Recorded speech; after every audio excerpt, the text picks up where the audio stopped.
Deyirəm, o vaxtı ətrafın o qədər geniş idi, dostlarım bol idi. Hə. Bir dənə mən yazıq qalmışdım. Qıraqda görsən, bugünkü günü mən sənin yanında. O vaxtı sən mənim pulum olmayanda dostumsan da. O vaxt pulum yaxşı var idi. Ona görə də ətrafımda adam çox idi. İndi pulum yoxdur, eşim yoxdur, heç nə olmaz. Canımın sağ olsun. İndi gedib bu maşını sataram, yenə də pulum olar, yenə də yığılarlar yanıma.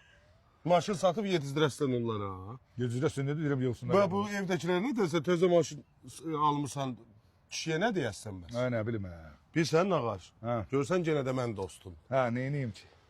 Gəl, mən sana bir ağıllı məsləhət verim. Ver. Dost məsləhəti. Aparaq bunu VIP avto kreditə. Hə. 20 dəqiqə orada salaq kreditə. Aha. Pul götürək. Aha. Maşın qalsın özündə, Hə. nömrədə dəyişməsin. Doğrudan deyirsən. Çünki inanmayasan elə yer var, amma var. Doğrudan. İstəyirsən bu dəqiqə nömrəsini də deyim. De. 050 050 723 323 3607. 3607 Hə, vəssalam. yığ indi gör nə şərtləri var. Hələ 10% də endirim var. Heç olmaz qoy kreditə salım, pulu götürüm, hamısı yığılacaq başıma, görərsən. Gördün, yenə mən qalacam qıraqda.